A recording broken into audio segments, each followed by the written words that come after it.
नमस्कार, मी स्नेहल मुरलीधर बोराडे आपले पुन्हा एकदा स्वागत करते आपल्या विश्ववेद आयुर्वेदिक यूट्यूब चॅनलवर. तर आपण या यूट्यूब चॅनलवर आपण नेहमीच वेगवेगळ्या नवीन विषयांवर चर्चा करत असतो. तर आपण केसांच्या ज्या समस्या आहेत त्यावर आज आपण चर्चा करणार आहोत. केसांचा विषय म्हणलं की आपल्याला जवळचा वाटतो, कारण सुंदर त्वचा आणि सुंदर केस याला आपण सुंदरतेचा आरसा म्हणून ओळखतो. म्हणून केसांबद्दल काहीही करायचं म्हणलं की लोक घरच्या घरीच काही ना काही प्रयत्न करत असतात, परंतु म्हणजे त्यांचा जो प्रयत्न असतो ते असफल होतो. केसांवरील समस्यावर उपाय सांगण्यासाठी आपल्यासमोर आहेत वैद्य प्रमोद उपाध्ये सर. नमस्ते सर. नमस्कार. सरांनी 18 वर्षापासून आपली जी प्रॅक्टिस आहे ती यशस्वीरित्या पार पाडली आहे. त्यांनी विविध आजारांवर आयुर्वेदिक पद्धतीने विविध रुग्णांना बरे केलेले आहे.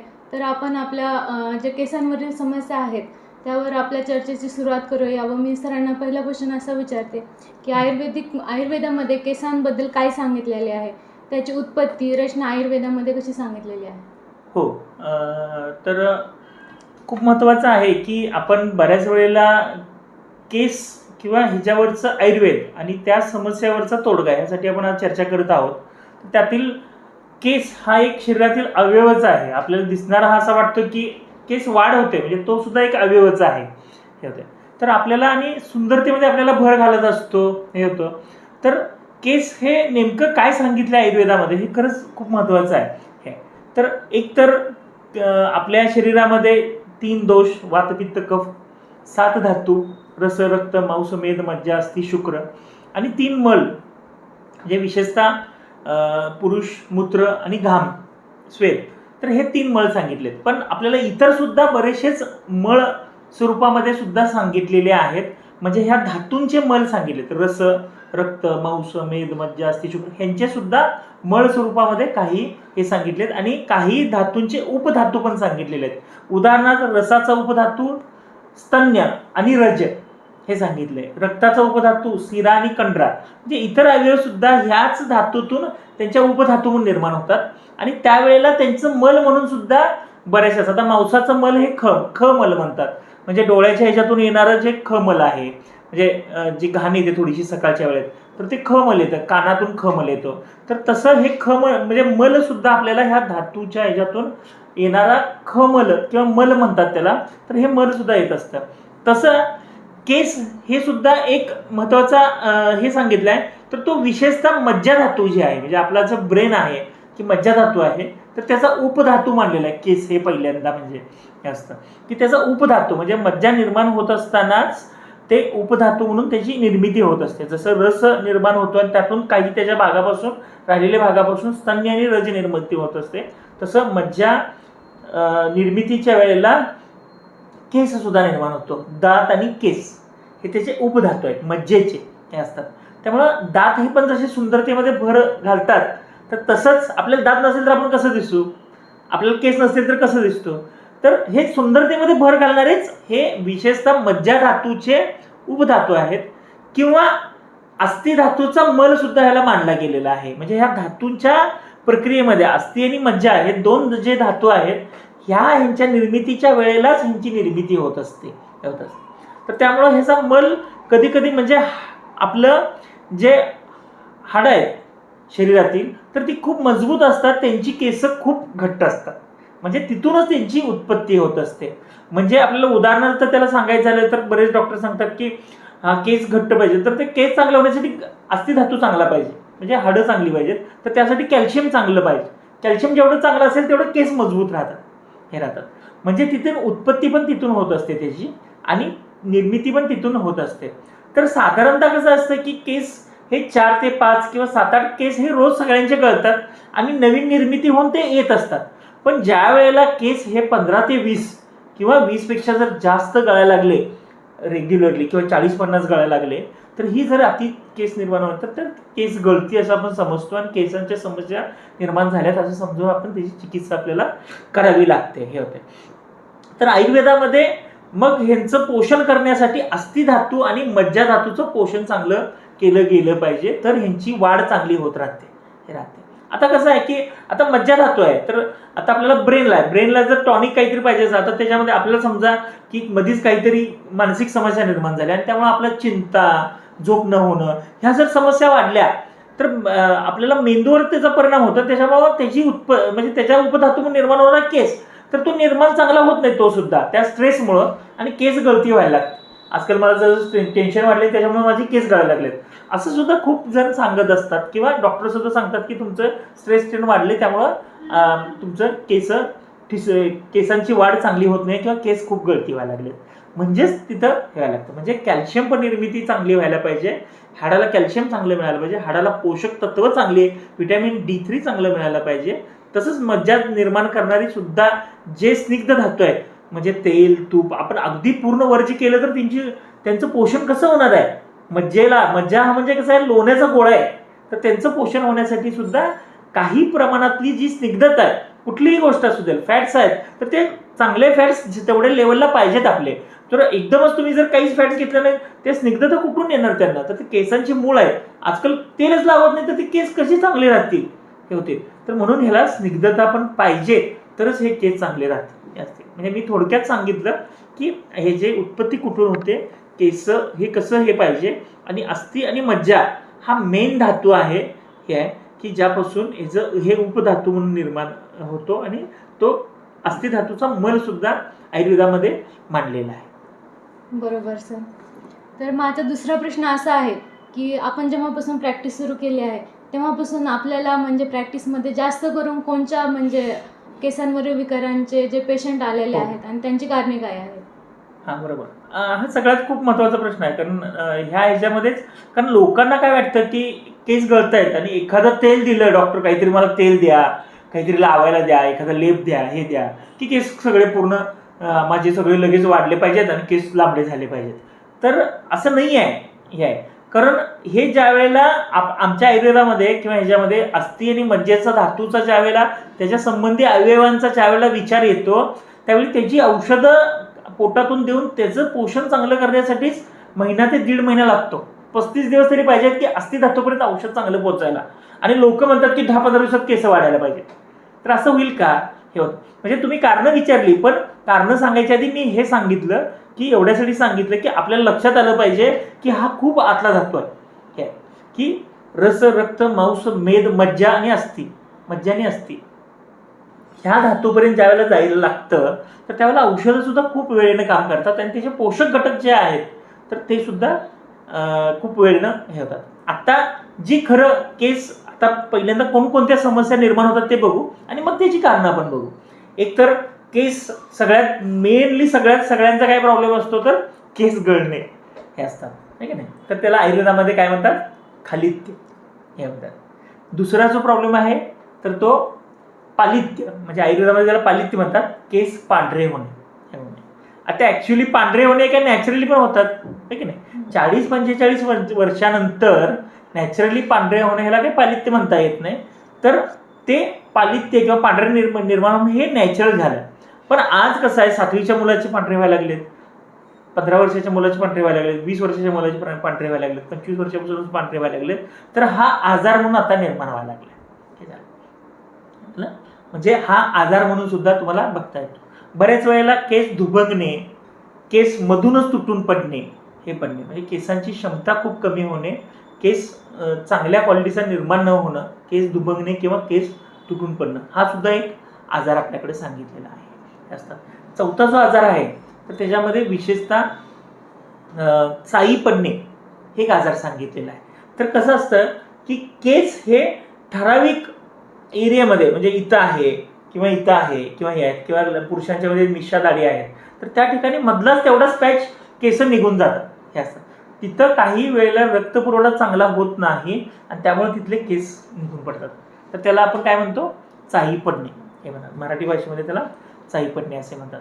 तर त्यामुळं तर तो सुद्धा पूर्ण आजार हे होतो. काही कारणं, काही अशी सुद्धा औषधं आहेत किंवा हे त्यांचा दुष्परिणाम म्हणून पूर्ण केस एका वेळेला गळून पडतात. म्हणजे कॅन्सरसारखी औषध, कॅन्सरच्या वेळेला औषधं चालू असतात हे असतात, तर त्याला टोटल ॲलोपेशिया म्हणतात. म्हणजे पूर्ण केस सगळी एका वेळेला गळून पडतात हे होतात.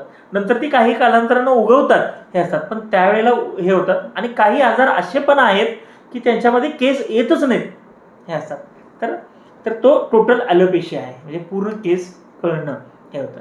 तर अशा पद्धतीचे सुद्धा आपल्याला विकार हे केसांच्या मधले विकार बघायला मिळतात हे असतात. आता कसं आहे की केसांचा प्रत्येकाचे केस वेगवेगळ्या पद्धतीचे, कुणाचे पूर्ण काळे दाट असतात, कुणाचे तांबूस कलरचे असतात, काही काही जणांचे कुरळे असतात, हे असतात. हा पॅटर्न सुद्धा प्रकृती अनुषंगानं खूप ठरतो. म्हणजे वातज प्रकृती असतील तर बऱ्याच वेळेला थोडेसे कुरळे असणे, कोरडे असणे, वृक्ष असणे, हे खूप खरखरीत असणे, तर हे खूप त्यांच्यामध्ये येतं हे असतं. जर पित्त प्रकृतीचे असते तर थोडंसं मऊ असतात, हे असतात, तांबूस वर्णी असतात, किंवा ह्या थोड्याशा वेगवेगळ्या कलरच्या छटा ह्या पित्त प्रकृतीच्या व्यक्तीमध्ये दिसायला लागतात. आणि कफ प्रकृतीच्या व्यक्तीमध्ये घनदाट केस असतात, कारण स्निग्धता खूप असते, गुरुत्व खूप असते आणि जास्त त्यांची घनता असते.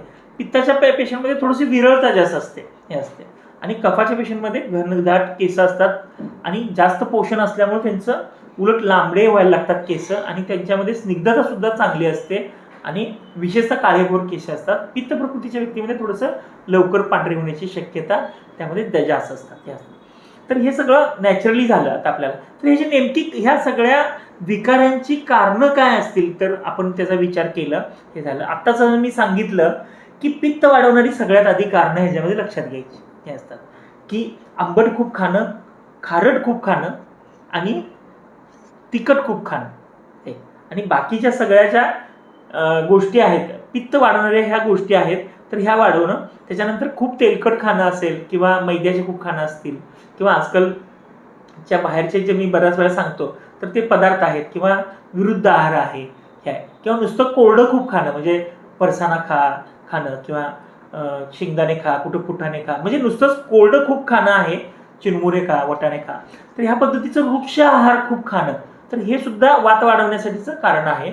आणि त्याच्याबरोबर आम्ल, लवण आणि उष्ण, म्हणजे आपल्याला हे वाटतं की बऱ्याच वेळेला खूप, म्हणजे मी आता बऱ्याच पेशंटना विचारतो, ज्या पेशंटमध्ये वरून खूप लोणचे पापड खाल्ली जातात, वरून खूप किंवा इडली डोसे खूप खाल्ले जातात, किंवा जे आंबट चिंच किंवा ह्या पद्धतीचे पदार्थांच्या मध्ये त्यांचं सेवन असतं, किंवा रोज काही ना काहीतरी आंबट पदार्थ खातात, त्यामुळं ह्या पित्त दोष वाढल्यामुळं रक्त खराब होतं आणि ज्या केसांना आपल्याला रक्तपुरवठा पण व्हायला लागतो ना हे असतं. म्हणजे आता मी जसं सांगितलं की अस्थि आणि मज्जापासून उत्पत्ती होते, पण त्याला पोषण कशाचं आहे?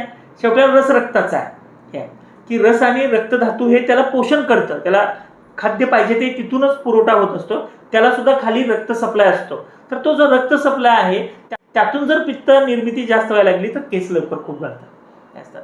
त्यामुळं ते एक मेन कारण, किंवा पांढरे व्हायला लागतात, किंवा दुभंगतात, किंवा चाई पडायला लागते. तर त्याच्यामध्ये सुद्धा ही वेगवेगळी ह्याच्यामध्ये कारणं आपल्याला बघायला मिळतात हे होतं.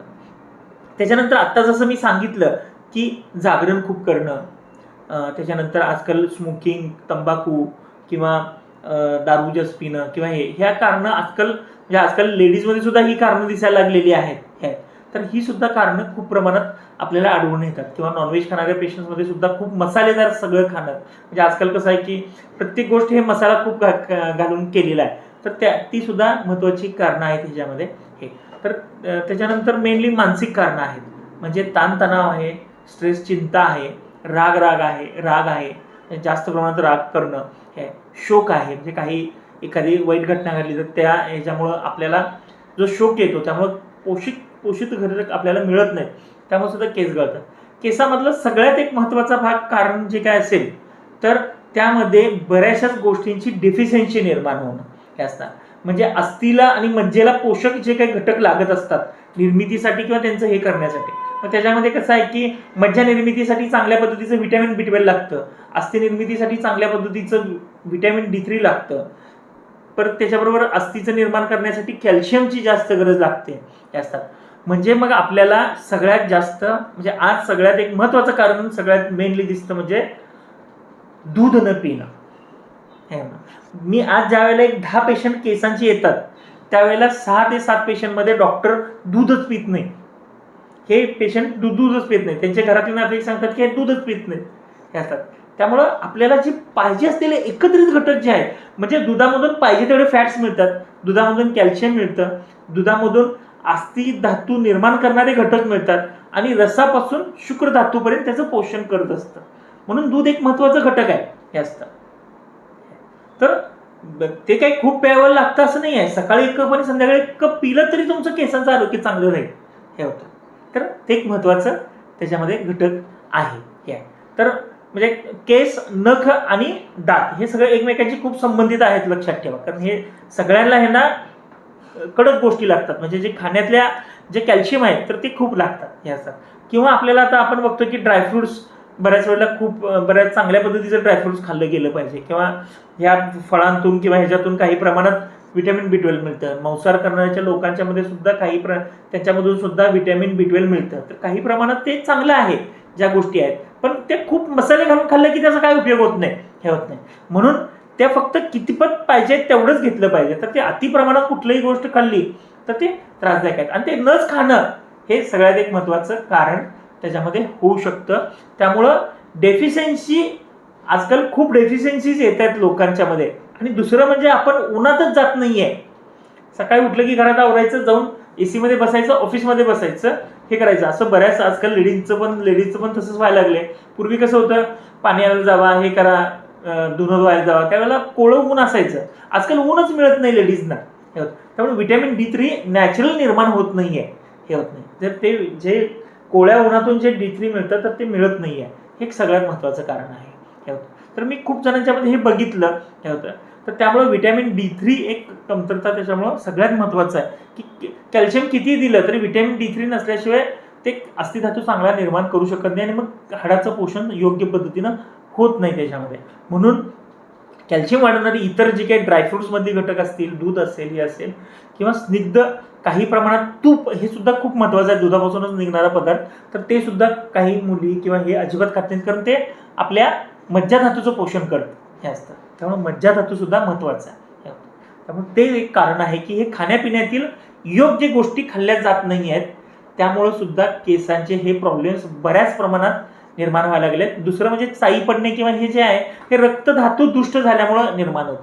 आता जे काही मी सांगितलं, मग गार आणि गरम एकत्र खाणं, खूप प्रमाणात बाहेरचं खाणं, जागरण खूप करणं, हे, तर हे सुद्धा चाई निर्माण होण्यासाठीचे घटक हे आहेत. आणि विरुद्ध आहार, दूध आणि मिठाचे पदार्थ, दही जास्त प्रमाणात खाणं, किंवा दही आणि मिसळ एकत्र खाणं, तर ह्या पद्धतीचे रक्तदुष्ट होणारे जे पदार्थ आहेत तर ते एकत्र खूप खाल्ले जातात.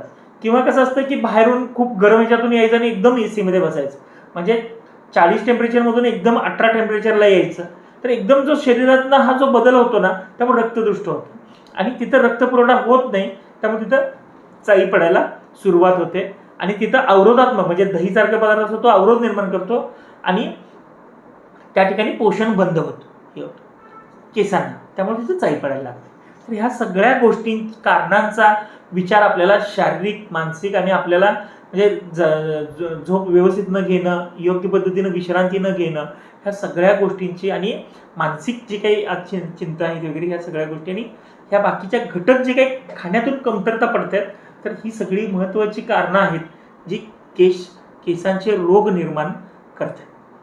त्यामुळं ह्या गोष्टी नक्की विचारात घेतल्या पाहिजे. आणि दुसरं म्हणजे कसं आहे की अग्नियुक्त, म्हणजे आजकाल जे खूप कडक गोष्टी खूप खाल्ल्या जातात हे असतात. क्षार खूप खाल्लं जातंय, लवण आणि क्षार यांचे अधिक प्रमाणात खाल्ल्यामुळं केसांचं शरण व्हायला लागले, हे होते. आणि अस्थिधातू सुद्धा योग्य निर्माण होत नाही, मग 35 मध्ये कंबरदुखी हे ते सगळं चालू होतं, आणि केस पण गळायला लागतात.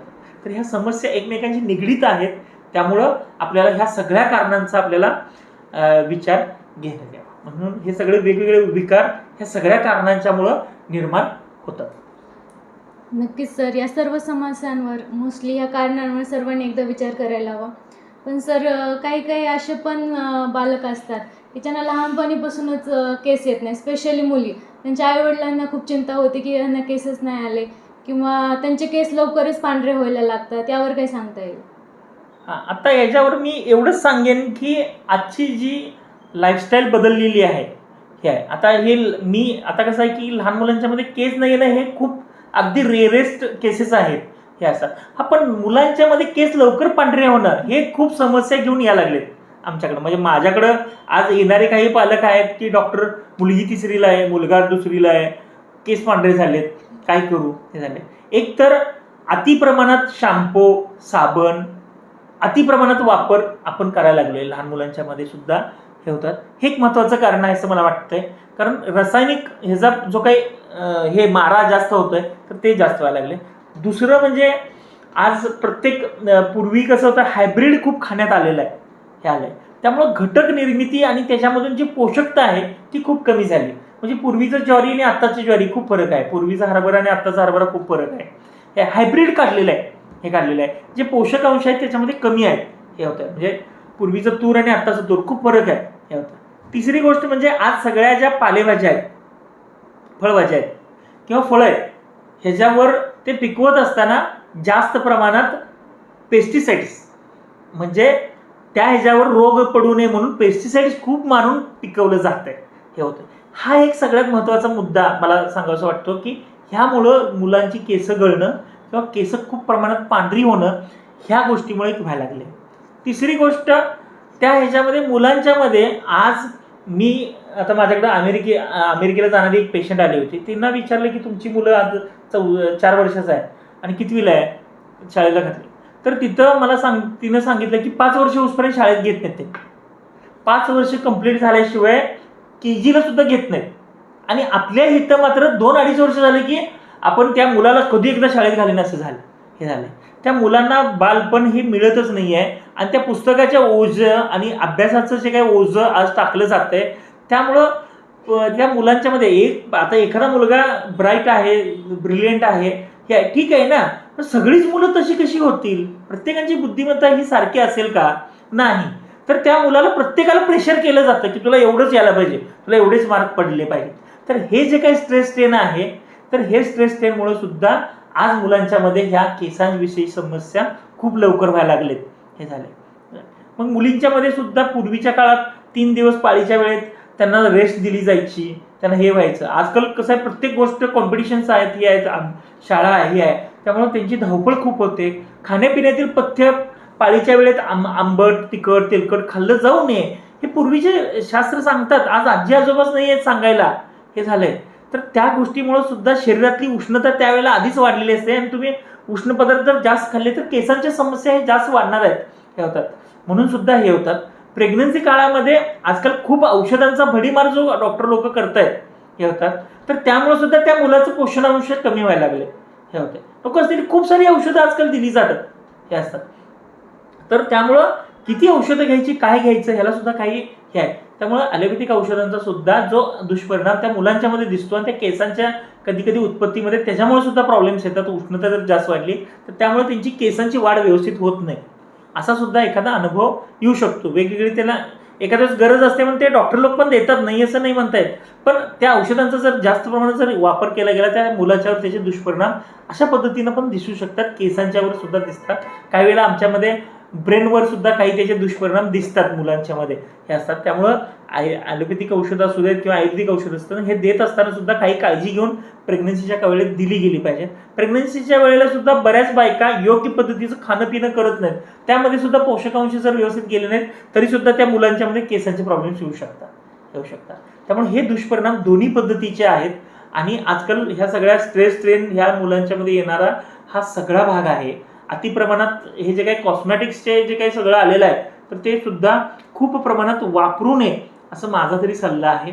अगदी गरजेपुरतं हे असेल. आणि विशेषतः तुम्ही आयुर्वेदिक जे साबण आहेत, आयुर्वेदिक शॅम्पूज आजकाल आलेले आहेत आणि आयुर्वेदिक पद्धतीनं जे आलेलं आहे ते जास्त त्याचा वापर करा, हे करा. म्हणजे ह्या समस्यावर आपण थोडंसं अजून तोंड देऊ शकतो, हे होऊ शकतो. आणि जास्त करून नुकतंच पिकवलेलं खावा, हे खावा, म्हणजे त्याचा जास्त परिणाम आपल्याला दिसाईल. आणि विशेषतः औषधं न मारलेली फळभाज्या, पालेभाज्या, फ्रूट्स हे खाल्ले गेले पाहिजेत. आणि ड्रायफ्रूट सुद्धा मुलांना खूप चांगल्या पद्धतीने दिले गेले पाहिजे. नाहीतर मग बिस्किट, चिप्स आणि हे जर खाल्लं तर ह्याचा परिणाम खूप लवकर मुलांच्यामध्ये खूप म्हणजे एक सगळ्यात म्हणजे मीठ खूप खाल्लं जातं आजकाल. मीठ हे तसंच सॉल्टी हे असतात की चिप्स असू देत, हे असू देत, कुठलंही त्या मुलाला फक्त जिभेला चांगलं लागतं पण त्याचा पोषकांश काही उपयोगाचा नाही आहे, हे असतं. तर म्हणून ह्या गोष्टीकडे लक्ष द्या. बिस्किटमध्ये मीठ आहे, दुधात बुडवून खाल्ले जातात, चहामध्ये बुडवून खाल्ले जातात. त्यामुळे पित्त वाढून रक्तातले आम्लत्व जास्त वाढायला लागले, त्यामुळे केसांचे प्रॉब्लेम सुद्धा खूप वाढतात. तर हे एक महत्त्वाचं कारण सांगायचं राहिलं होतं म्हणून ते पण सांगितलं. त्यामुळे ह्या मुलांच्यामध्ये ही काळजी घ्यायला पाहिजे. आजच्या भागात आज आपण इथेच थांबूया. पुढील चर्चा आपण पुढच्या भागामध्ये करूया. धन्यवाद.